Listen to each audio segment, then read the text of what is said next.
This audio production was made in collaboration with Audible Anarchist. An Appeal to the Young by Peter Kropotkin. It is to the young that I wish to address myself today.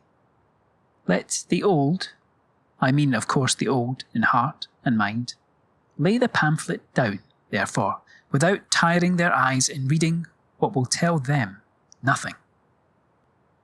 I assume that you are about 18 or 20 years of age, that you have finished your apprenticeship or your studies, that you are just entering into life. I take it for granted that you have a mind free from the superstition which your teachers have sought to force upon you, that you don't fear the devil, and that you do not go to hear parsons and ministers rant. More, that you are not one of the fops, sad products of a society in decay, who display their well-cut trousers and their monkey faces in the park, and who, even at their early age, have only an insatiable longing for pleasure at any price. I assume, on the contrary, that you have a warm heart, and for this reason, I talk to you. A first question I know occurs to you. You have often asked yourself, what am I going to be? In fact, when a man is young, he understands that after having studied a trade or a science for several years, at the cost of society, mark, he has not done this in order that he should make use of his acquirements as instruments of plunder for his own gain, and he must be depraved indeed and utterly cankered by vice who has not dreamed that one day he would apply his intelligence, his abilities, his knowledge, to help on the enfranchisement of those who, today, grovel in misery and in ignorance. You are one of those who has had such a vision, are you not? Very well, let us see what you must do to make your dream a reality. I do not know in what rank you were born. Perhaps, favoured by fortune, you have turned your attention to the study of science. You are to be a doctor, a barrister, a man of letters, or a scientific man. A wide field opens up before you. You enter upon life with extensive knowledge, with a trained intelligence. Or, on the other hand, you are perhaps only an honest artisan whose knowledge of science is limited by the little that you have learnt at school. But you have had the advantage of learning at first hand what a life of exhausting toil is the lot of the worker of our time. I stop at the first supposition to return afterward to the second. I assume then that you have received a scientific education. Let us suppose you intend to be a doctor. Tomorrow, a man in corduroys will come to fetch you to see a sick woman. He will lead you into one of those alleys where the opposite neighbours can almost shake hands over the heads of the passers-by. You ascend into a foul atmosphere by the flickering light of a little ill-trimmed lamp. You climb 2, 3, 4, 5 flights of filthy stairs, and in a dark, cold room, you find the sick woman lying on a pallet covered with dirty rags. Pale, livid children, shivering under their scanty garments, gaze at you with their big eyes wide open. The husband has worked all this life 12 or 13 hours a day, no matter what. Now he has been out of work for 3 months. To be out of employ is not rare in his trade. It happens every year, periodically. But formerly, when he was out of work, his wife went out a charwoman, perhaps to wash your shirts, at the rate of 15 pence a day. Now she has been bedridden for 2 months, and misery glares upon the family in all its squalid hideousness. What will you prescribe for this sick woman, doctor? You who have seen at a glance that the cause of her illness is general anemia, want of good food, lack of fresh air. Say a good beefsteak every day, a little exercise in the country, a dry and well-ventilated bedroom. What irony! If she could have afforded it, this would have been done long since, without waiting for your advice. if you have a good heart, a frank address, an honest face, the family will tell you many things. They will tell you that the woman on the other side of the partition, who coughs a cough which tears your heart, is a poor ironer. That a flight of stairs lower down, all the children have the fever. That the washerwoman, who occupies the ground floor, will not live to see the spring. And that in the house next door, things are still worse. What will you say to all those sick people? Recommend them generous diet, change of air, less exhausting toil. You only wish you could, but you daren't. And you go out, heartbroken, with a curse upon your lips. The next day, as you still brood over the fate of the dwellers in this dog hutch, your partner tells you that yesterday a footman came to fetch him, this time in a carriage. It was for the owner of a fine house, for a lady worn out with sleepless nights, who devotes all her life to dressing, visits, balls, and squabbles with a stupid husband. Your friend has prescribed for her a less preposterous habit of life, a less heating diet, walks in the fresh air, an even temperament, and, in order to make up in some measure for the want of useful work, a little gymnastic exercise in her bedroom. The one is dying because she has never had enough food nor enough rest in her whole life. The other pines because she has never known what work is since she was born. If you are one of those miserable natures who adapt themselves to anything, who at the sight of the most revolting spectacles console themselves with a gentle sigh and a glass of sherry, then you will gradually become used to these contrasts. The nature of the beast favouring your endeavours, your sole idea will be to lift yourself into the ranks of the pleasure seekers, so that you may never again find yourself among the wretched. But if you are a man, every sentiment is translated in your case into an action of the will. If in you the beast has not crushed the intelligent being, then you will return home one day saying to yourself, "No, it is unjust. This must not go on any longer. It is not enough to cure diseases. We must prevent them. A little good living and intellectual development would score off our lists half the patients and half the diseases. Throw physic to the dogs. Air, good diet, less crushing toil. That is how we must begin. Without this, the whole profession of a doctor is nothing but trickery and humbug." That very day, you will understand socialism. You will wish to know it thoroughly. And if altruism is not a word devoid of significance for you, if you apply to the study of the social question the rigid induction of the natural philosopher, you will end up by finding yourself in our ranks. And you will work as we work to bring about the social revolution. But perhaps you will say, mere practical business may go to the devil. I will devote myself to pure science. I will be an astronomer, a physiologist, a chemist. Such work as that always bears fruit, if only for future generations. Let us first try to understand what you seek in devoting yourself to science. Is it only the pleasure, doubtless immense, which we derive from the study of nature and the exercise of our intellectual faculties?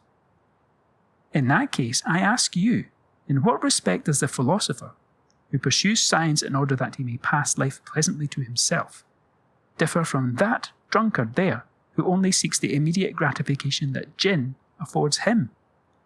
The philosopher has, past all question, chosen his enjoyment more wisely, since it affords him a pleasure far deeper and more lasting than that of the toper. But that is all. Both one and the other have the same selfish end in view: personal gratification. But no, you have no wish to lead this selfish life. By working at science, you mean to work for humanity, and that is the idea which will guide you in your investigations.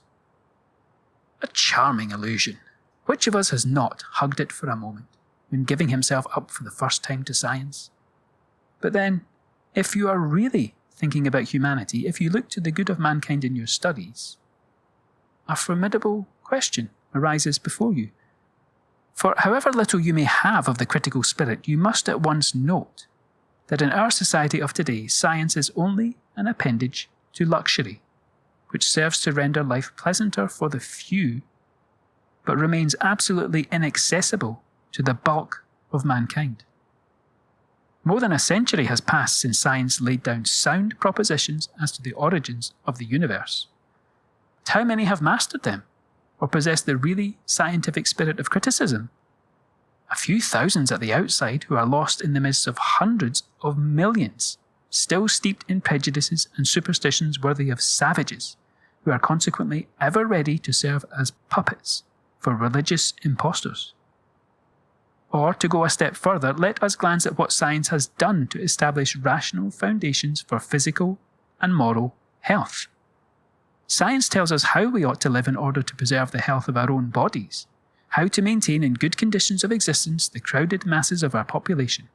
But does not all the vast amount of work done in these two directions remain a dead letter in our books? We know it does. And why? Because science today exists only for a handful of privileged persons, because social inequality, which divides society into two classes, the wage slaves and the grabbers of capital, renders all its teachings as to the conditions of a rational existence only the bitterest irony to 9/10 of mankind. I could give plenty more examples, but I stop short. Only go outside Faust's closet, whose windows, darkened by dust, scarce let the light of heaven glimmer on its shelves full of books. Look round, and at each step you will find fresh proof in support of this view. It is now no longer a question of accumulating scientific truths and discoveries. We need, above everything, to spread the truths already mastered by science, to make them part of our daily life, to render them common property. We have to order things so that the mass of mankind may be capable of understanding and applying them. We have to make science no longer a luxury, but the foundation of every man's life. This is what justice demands. I go further. I say that the interests of science itself lie in the same direction. Science only makes real progress when a new truth finds a soil already prepared to receive it. The theory of the mechanical origin of heat, though enunciated in the last century in the same terms that Hyndman and Clausius formulate it today, remained for 80 years buried in the academical records until such time as knowledge of physics had spread widely enough to create a public capable of accepting it. 3 generations had to go by before the ideas of Erasmus Darwin on the variations of species could be favourably received from his grandson and admitted by academical philosophers, and not without pressure from public opinion even then. The philosopher, like the poet or artist, is always the product of the society in which he moves and teaches. But if you are imbued with these ideas, you will understand that it is above all important to bring about a radical change in this state of affairs, which today condemns the philosopher to be crammed with scientific truths, and almost the whole of the rest of human beings to remain what they were 5-10 centuries ago, that is to say, in the state of slaves and machines, incapable of mastering established truths. And the day when you are imbued with wide, deep, humane and profoundly scientific truth, that day you will lose your taste for pure science. You will set to work to find out the means to effect this transformation. And if you bring to your investigations the impartiality which has guided you in your scientific researches, you will, of necessity, adopt the cause of socialism. You make an end of sophisms, and you will come amongst us. Weary of working to procure pleasures for the small group which already has a large share of them, you will place your information and devotion at the service of the oppressed. And be sure that, the feeling of duty accomplished and of a real accord established between your sentiments and your actions, you will then find powers in yourself of whose existence you never even dreamed. When one day, it is not far distance in any case, saving the presence of our professors, when one day, I say, the change for which you are working shall have been brought about, then, deriving new forces from collective scientific work, and from the powerful help of armies of labourers who will come to place their energies at its service, science will take a new bound forward, in comparison with which the slow progress of today will appear the simple exercises of tyros. Then you will enjoy science. That pleasure will be a pleasure for all. If you have finished reading law and are about to be called to the bar, perhaps you too have some illusions as to your future activity. I assume that you are one of the nobler spirits, that you know what altruism means.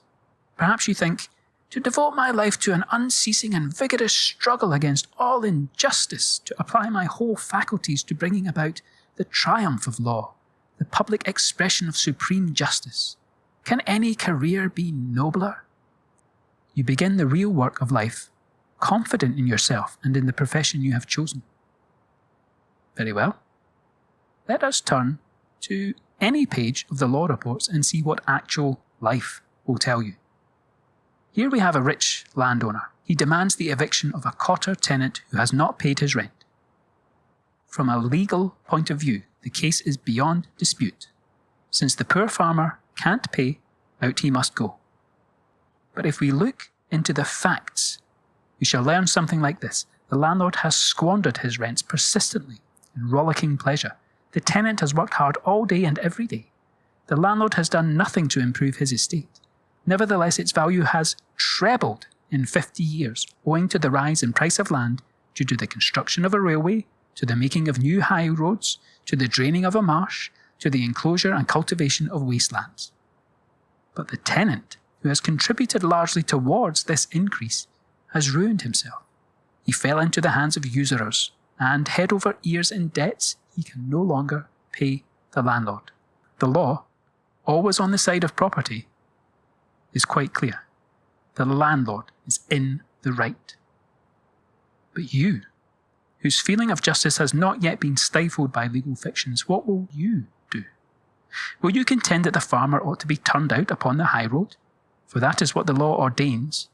Or will you urge that the landlord should pay back to the farmer the whole of the increase of value in his property, which is due to the farmer's labour? That is what equity decrees. Which side will you take? For the law and against justice? Or for justice and against the law? Or when workmen have gone out on strike against the master without notice, which side will you take then? The side of the law, that is to say, the part of the master who, taking advantage of a period of crisis, has made outrageous profits? Or against the law, but on the side of the workers who received, during the whole time, only 2 shillings a day as wages, and saw their wives and children fade away before their eyes? Will you stand up for that piece of chicanery which consists in affirming freedom of contract? Or will you uphold equity, according to which a contract entered into between a man who has dined well and the man who sells his labour for bare subsistence, between the strong and the weak, is not a contract at all? Take another case. Here in London, a man was loitering near a butcher's shop. He stole a beefsteak and ran off with it.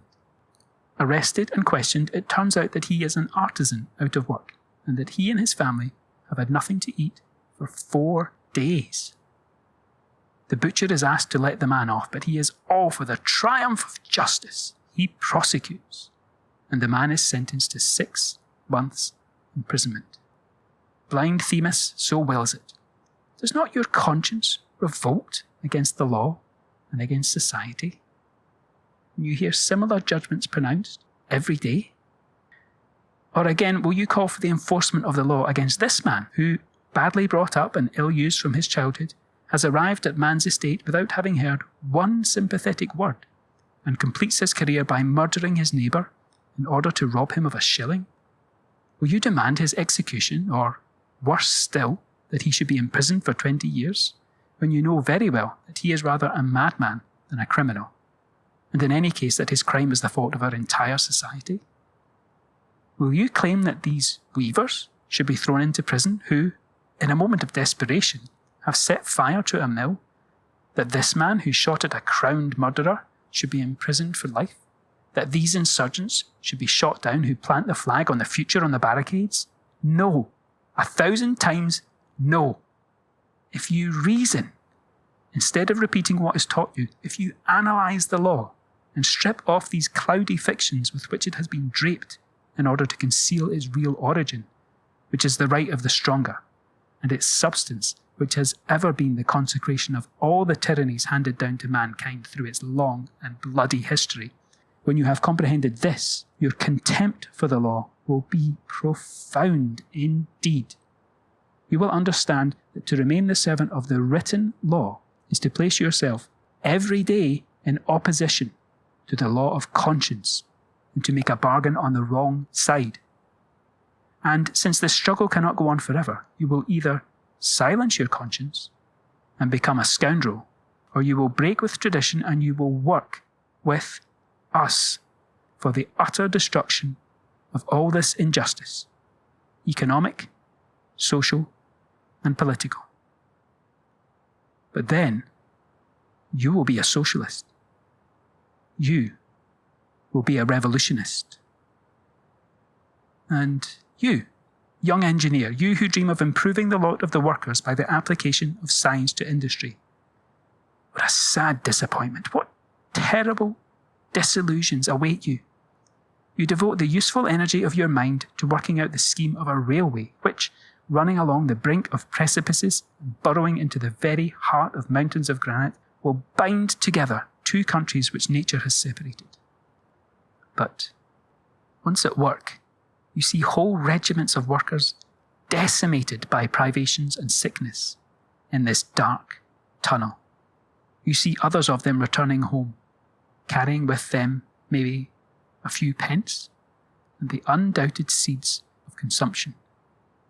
You see human corpses, the results of a grovelling greed, as landmarks along each yard of your road. And when the railroad is finished, you see, lastly, that it becomes the highway for the artillery of an invading army. You have given up the prime of your youth to perfect an invention which will facilitate production, and after many experiments, many sleepless nights, you are at length master of this valuable discovery. You make use of it, and the result surpasses your expectations. 10,000, 20,000 hands are thrown out upon the streets.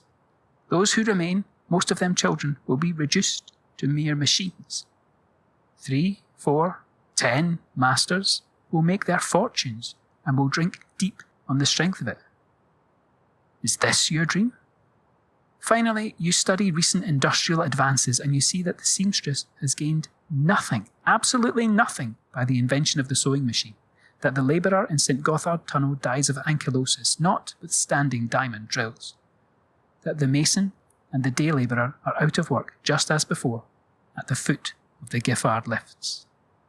If you discuss social problems with the same independence of spirit which has guided you in your mechanical investigations, you necessarily come to the conclusion that under the domination of private property and wage slavery, every new invention only makes his slavery heavier, his labour more degrading, the periods of slack work more frequent, the crisis sharper, and that the man who already has every conceivable pleasure for himself is the only one who profits by it. What will you do when you have once come to this conclusion? Either you will begin by silencing your conscience by sophisms, then one day you will bid farewell to the honest dreams of your youth and you will try to obtain for yourself what commands pleasure and enjoyment. You will then go over to the camp of the exploiters. Or, if you have a tender heart, you will say to yourself, no, this is not the time for inventions. Let us work first to transform the domain of production. When private property is put to an end, then each new advance in industry will be made for the benefit of all mankind. And this mass of workers, mere machines as they are today, will then become thinking beings who apply to industry their intelligence, strengthened by study and skilled in manual labour. And thus mechanical progress will take a bound forward which will carry out in 50 years what nowadays we cannot even dream of. And what shall I say to the schoolmaster? Not to the man who looks upon his profession as a wearisome business, but to him who, when surrounded by a joyous band of young pickles, feels exhilarated by their cheery looks and in the midst of their happy laughter.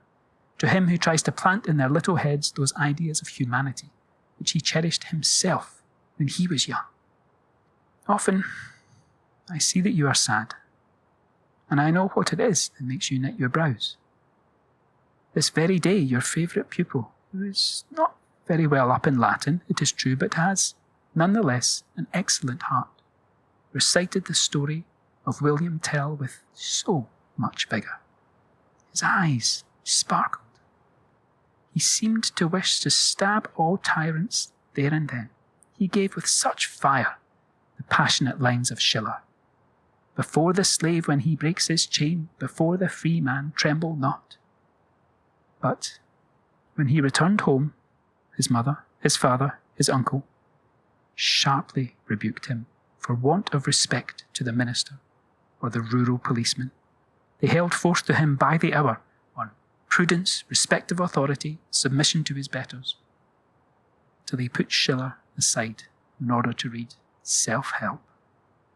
And then, only yesterday, you were told that your best pupils have all turned out badly.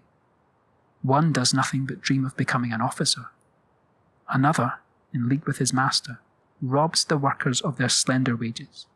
And you, who brood over the sad contrast between your ideal and life as it is, you still brood over it.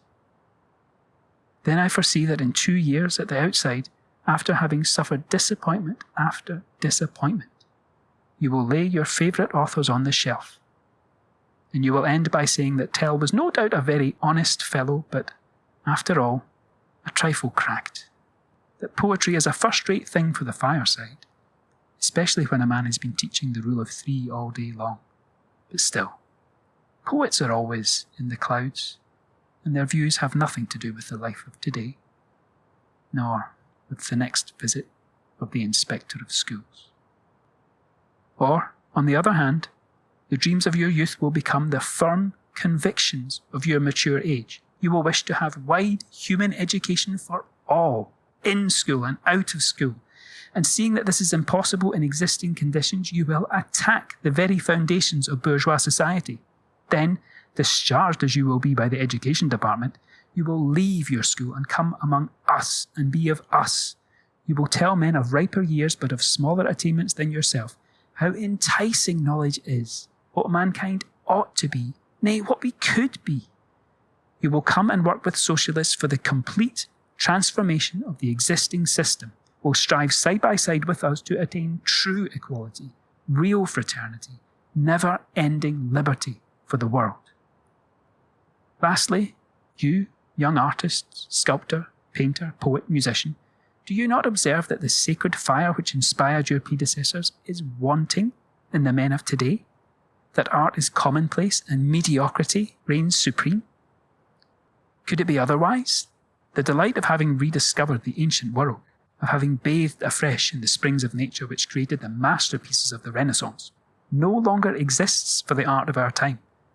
The revolutionary ideal has left it cold until now, and, failing an ideal, our art fancied that it has found one in realism, when it painfully photographs in colours the dewdrop on the leaf of a plant, imitates the muscles in the leg of a cow, or describes minutely, in prose and verse, the suffocating filth of a sewer, the boudoir of a whore of high degree. But if this is so, what is to be done, you say? If, I reply, the sacred fire that you say you possess is nothing better than a smouldering wick, then you will go on doing as you have done, and your art will speedily degenerate into the trade of decorator of tradesmen's shops, of a purveyor of librettos to third-rate operettas and tales for Christmas annuals. Most of you are already running down that grade with a head of steam on. But if your heart really beats in unison with that of humanity, if like a true poet you have an ear for life, then, gazing out upon this sea of sorrow whose tide sweeps up around you, face to face with these people dying of hunger in the presence of these corpses piled up in the mines and these mutilated bodies lying in heaps on the barricades, looking on these long lines of exiles who are going to bury themselves in the snows of Siberia and in the marshes of tropical islands, in full view of this desperate battle which is being fought, amid the cries of pain from the conquered and the orgies of the victors, of heroism in conflict with cowardice, of noble determination face to face with contemptible cunning, you cannot remain neutral. You will come and take the side of the oppressed because you know that the beautiful, the sublime, the spirit of life itself are on the side of those who fight for light, for humanity, for justice. You stop me at last. What the devil, you say?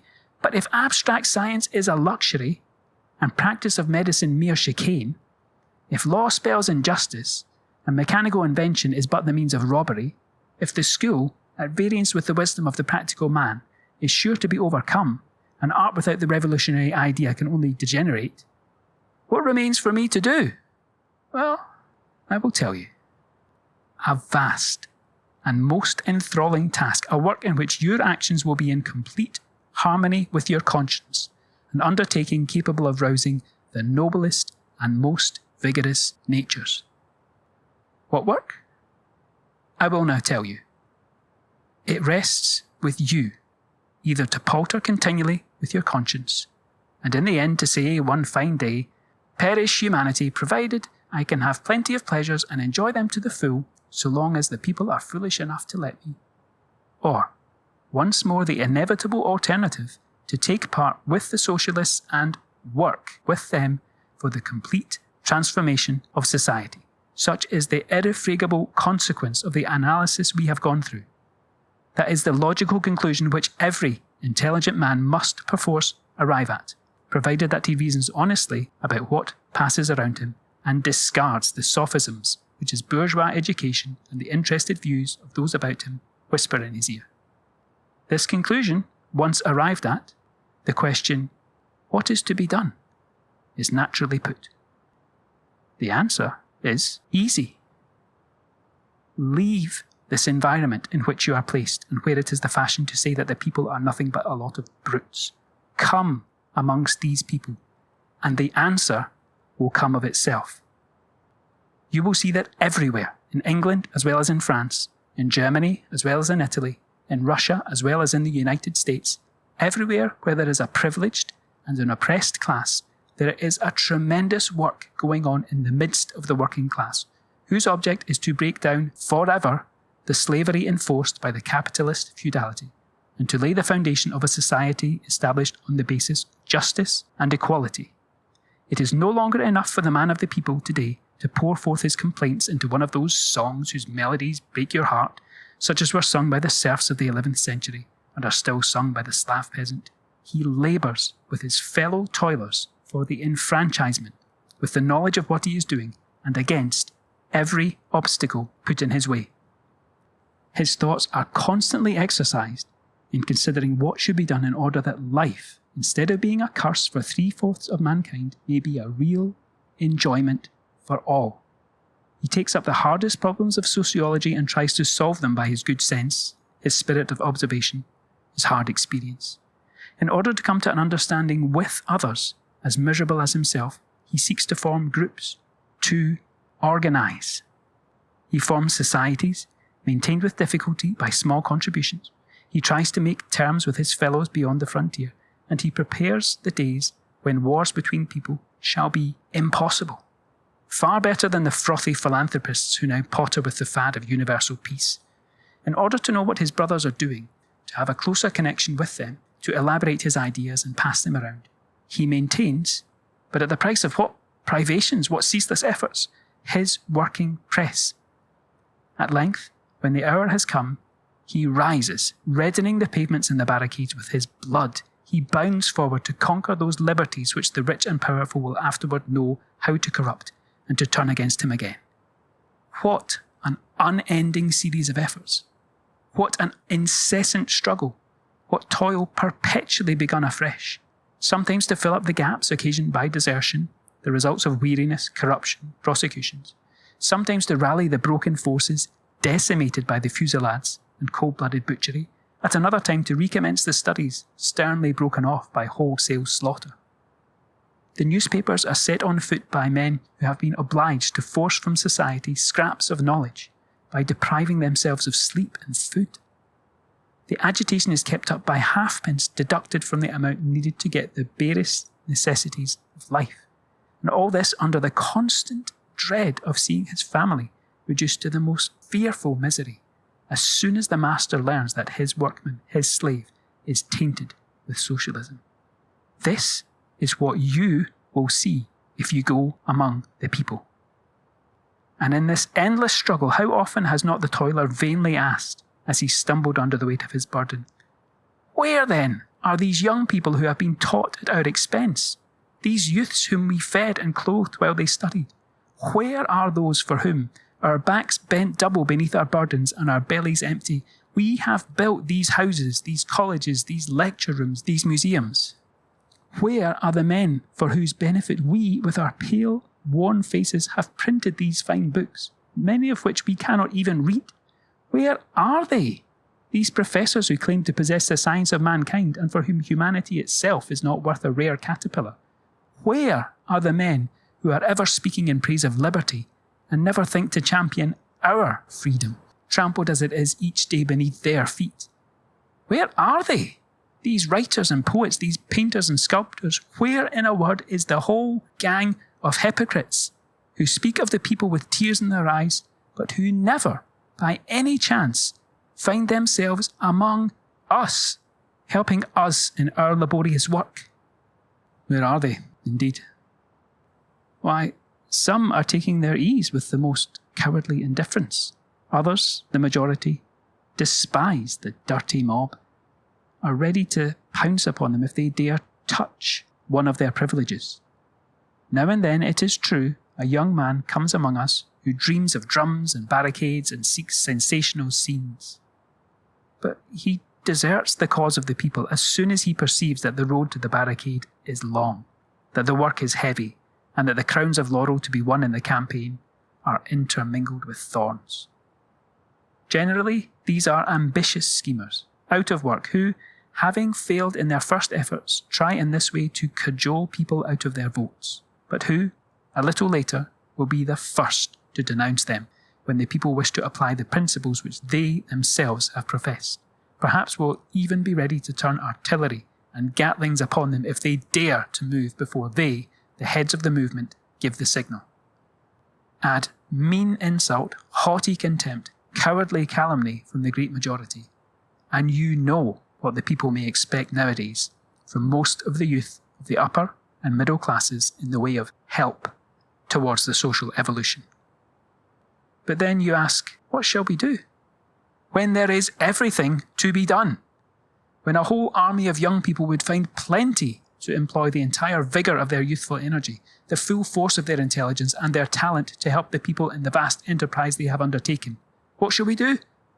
Listen, you, lovers of pure science, if you are imbued with the principles of socialism, if you have understood the real meaning of the revolution which is even now knocking at the door, don't you see that all science has to be recast in order to place it in harmony with the new principles? That it is your business to accomplish in this field a revolution far greater than that which was accomplished in every branch of science throughout the 18th century? Don't you understand that history, which today is an old wives' tale about great kings, great statesmen and great parliaments, that history itself has to be written from the point of view of the people, from the point of view of work done by the masses in the long evolution of mankind? That social economy, which today is merely the sanctification of capitalist robbery, has to be worked out afresh in its fundamental principles as well as in its innumerable applications? That anthropology, sociology, ethics must be completely recast, and that the very natural sciences themselves, regarded from another point of view, must undergo a profound modification, alike in regard to the conception of natural phenomena and with respect to the method of exposition. Very well then, set to work, place your abilities at the command of the good cause. Especially help us with your clear logic to combat prejudice and to lay, by your synthesis, the foundations of a better organisation. Yet more, teach us to apply in our daily arguments the fearlessness of true scientific investigation, and show us, as your predecessors did, how men dare sacrifice even life itself for the triumph of the truth. You, doctors who have learnt socialism by a bitter experience, never weary of telling us today, tomorrow, onward to decay, if men remain in the present conditions of existence and work, that all your medicaments must be powerless against disease, while the majority of mankind vegetate in conditions absolutely contrary to those which science tells us are healthful. Convince the people that it is the causes of disease which must be uprooted, and show us what is necessary to remove them. Come with your scalpel and dissect for us with an unerring hand this society of ours, hastening to putrefaction. Tell us what a rational existence should and might be. Insist, as true surgeons, that a gangrenous limb must be amputated when it may poison the whole body. You, who have worked at the application of science to industry, come and tell us frankly what has been the outcome of your discoveries. Convince those who dare not march boldly towards the future what new inventions the knowledge we have acquired carried in its womb, what industry could do under better conditions, what man might easily produce if he produced always with a view to enhance his own productions. You, poets, painters, sculptors, musicians, if you understand your true mission and the very interests of art itself, come with us. Place your pen, your pencil, your chisel, your ideas at the service of the revolution. Figure forth to us in your eloquent style or your impressive pictures the heroic struggles of the people against their oppressors. Fire the hearts of our youth with that revolutionary enthusiasm which inflamed the souls of our ancestors. Tell women what a noble career is that of a husband who devotes his life to the great cause of social emancipation. Show the people how hideous is their actual life, and place your hand on the causes of its ugliness. Tell us what a rational life would be if it did not encounter at every step the follies and the ignominies of our present social order. Lastly, all of you who possess knowledge, talent, capacity, industry, if you have a spark of sympathy in your nature, come, you and your companions, come and place your services at the disposal of those who most need them. And remember, if you do come, that you come not as masters, but as comrades in the struggle. That you come not to govern, but to gain strength for yourselves in a new life which sweeps upward to the conquest of the future. That you come less to teach than to grasp the aspirations of the many, to divine them, to give them shape, and then to work without rest and without haste, with all the fire of youth and all the judgment of age, to realize them in actual life. Then, and then only, you will lead a complete, a noble, a rational existence. Then you will see that your every effort on this path bears with it fruit in abundance, and that this sublime harmony once established between your actions and the dictates of your conscience will give you powers you never dreamt lay dormant in yourselves. The never-ceasing struggle for truth, justice, and equality among the people, whose gratitude you will earn. What nobler career can the youth of all nations desire than this? It has taken me long to show you of the well-to-do classes that, in view of the dilemma which life presents to you, you will be forced, if courageous and sincere, to come and work side by side with the socialists and champion in their ranks the cause of the social revolution. And yet how simple this truth is after all. But when one is speaking to those who have suffered from the effects of bourgeois surroundings, how many sophisms must be combated, how many prejudices overcome, how many interested objections put aside. It is easy to be brief today in addressing you, the youth of the people. The very pressure of events impels you to become socialists, however little you may have the courage to reason and to act. To rise from the ranks of the working people and not to devote oneself to bringing about the triumph of socialism is to misconceive the real interests at stake, to give up the cause and the true historic mission.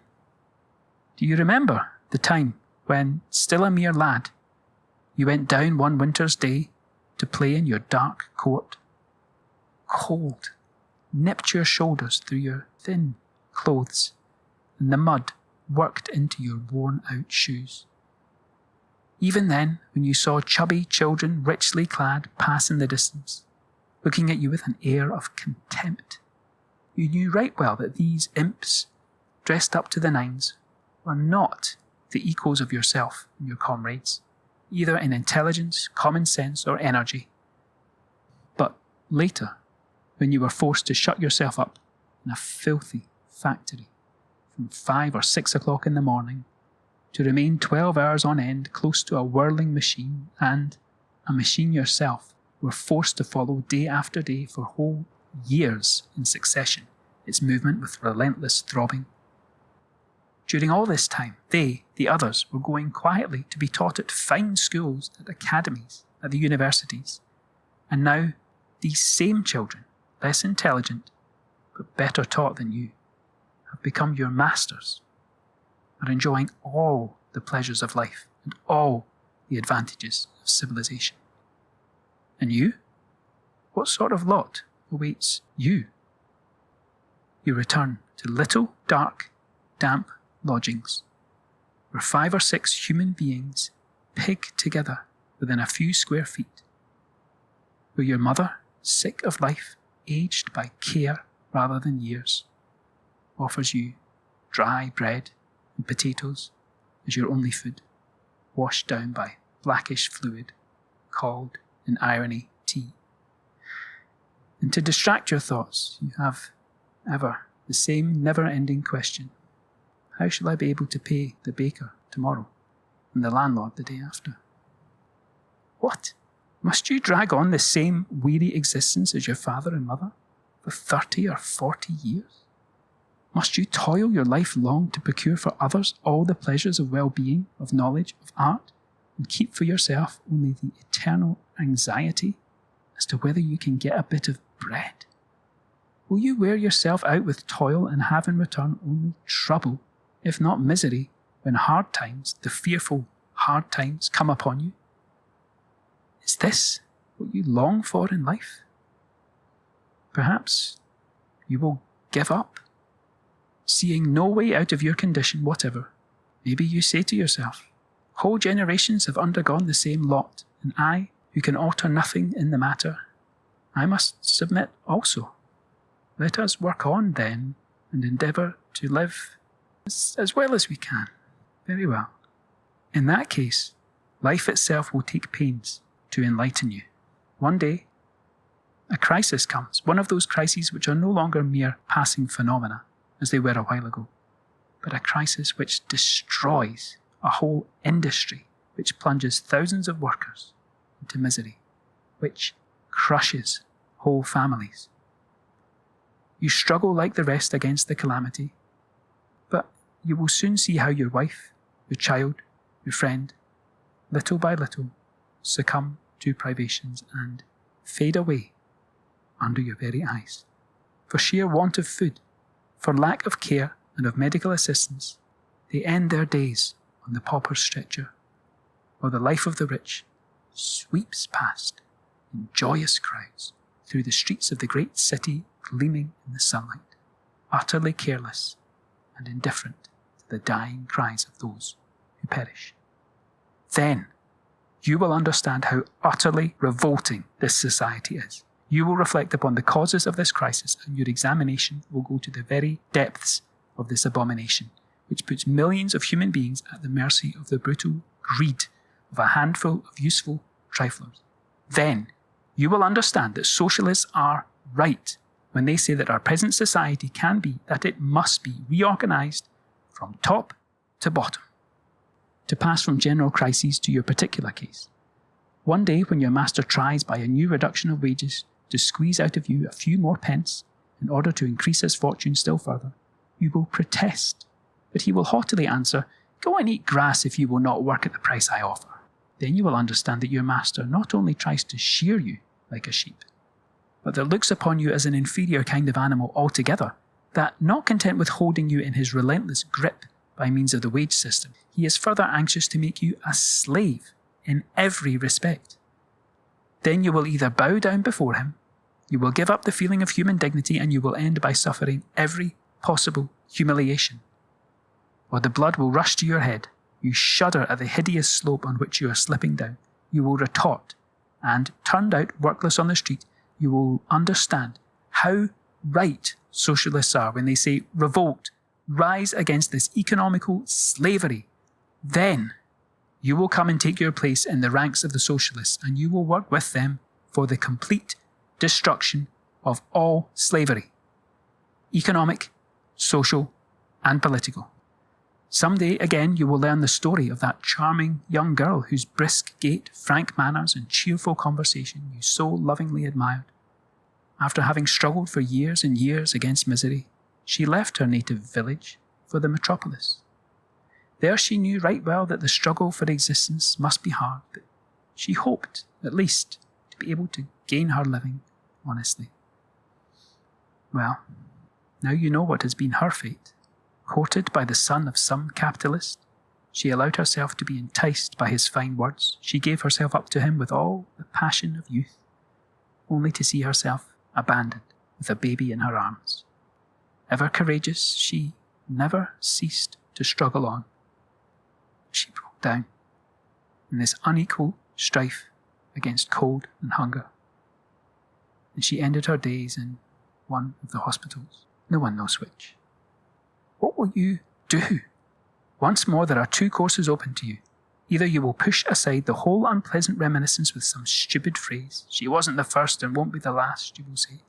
Perhaps some evening you will be heard in a public room in company with other beasts like yourself, outraging the young girl's memory by some dirty stories. Or, on the other hand, your remembrances of the past will touch your heart.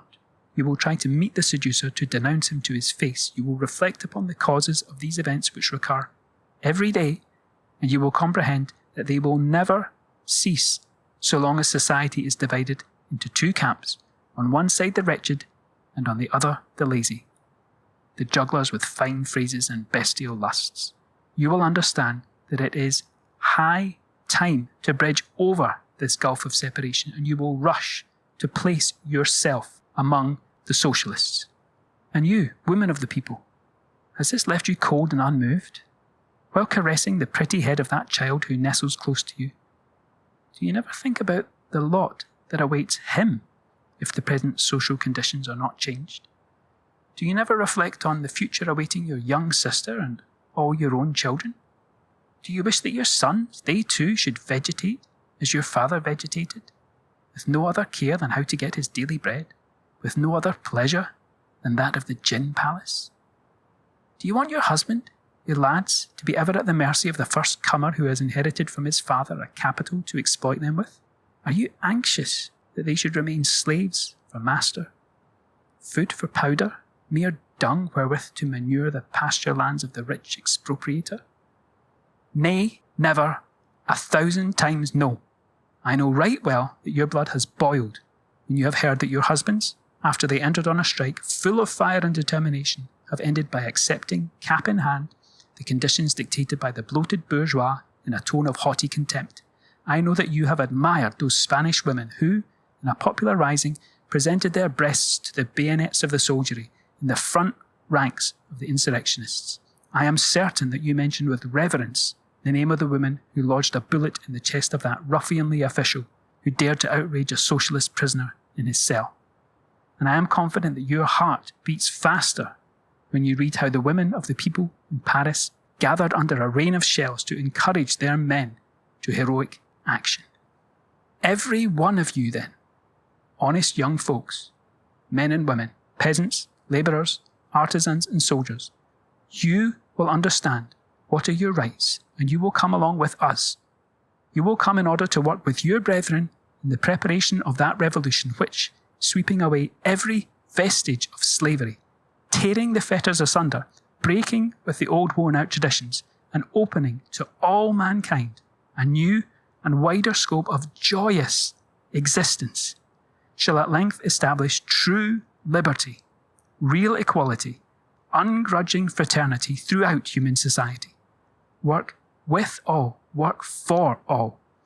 The full enjoyment of the fruits of their labour, the complete development of all their faculties, a rational, human, and happy life. Do not let anyone tell us that we, but a small band, are too weak to attain unto the magnificent end at which we aim. Count and see how many of us there are who suffer this injustice. We peasants who work for others and who mumble the straw while our masters eat the wheat. We, by ourselves, are millions of men. We workers who weave silks and velvets in order that we may be clothed in rags, we too are a great multitude. And when the clang of the factories permits us a moment's repose, we overflow the streets and squares like the sea in a spring tide.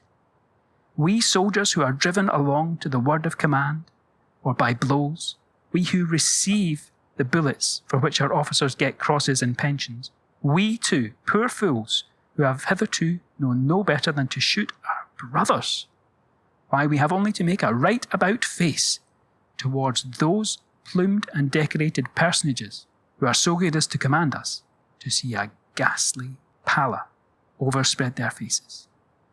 Aye, all of us together, we who suffer and are insulted daily, we are a multitude whom no man can number. We are the ocean that can embrace and swallow up all else. When we have but the will to do it, that very moment will justice be done. That very instant, the tyrants of the earth shall bite the dust.